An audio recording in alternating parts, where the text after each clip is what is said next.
Presidente, nobres colegas, todos que nos assistem. Inicialmente, cumprimentá-la pelo seu grande expediente, pela matéria apresentada e pela frente que Vossa Excelência está fazendo nas informações e também destacando o trabalho do voluntariado.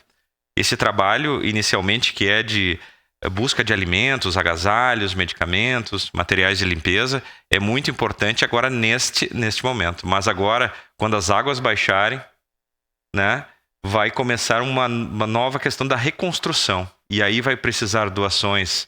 Continua o trabalho voluntário, mas as doações de geladeira, de fogões, de eletrodomésticos para as pessoas. E aí um trabalho importante não só dos voluntários, mas também das instituições, das associações que conseguem efetuar compras, né, maiores também, e ajuda financeira que vai precisar. Parabéns por também nos informar e uniformizar a informação aqui para esta casa.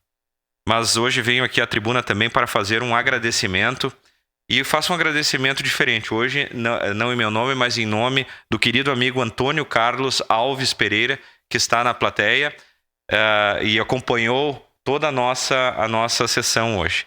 E ele me pede para fazer agradecimentos. O primeiro, evidentemente, a Deus, que permitiu que ele esteja entre nós, esteja vivo e com saúde, né? E também por ter lhe dado forças para resistir até aqui, tantas adversidades que ele teve na sua saúde. Mas também fazer um agradecimento às pessoas que o auxiliaram nesta caminhada. Agradecer ao Hospital Geral, em nome da doutora Daniela e sua equipe, pois lá ele passou longos e dolorosos 3 anos fazendo hemodiálise e neste local ele foi muito bem acolhido.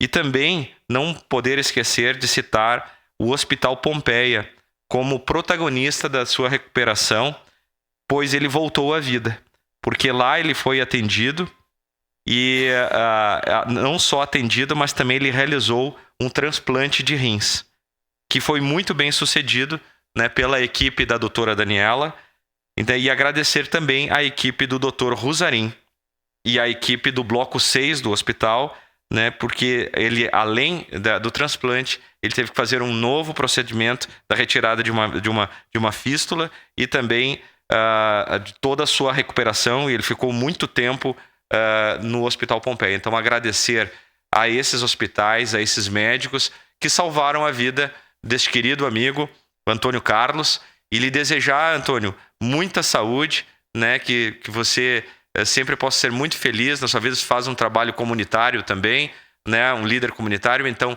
parabéns, né, siga em frente, conte sempre conosco, mas agradecer com muito carinho ao Hospital Geral, ao Hospital Pompeia e a todos esses médicos que ajudaram a salvar a vida do nosso querido amigo.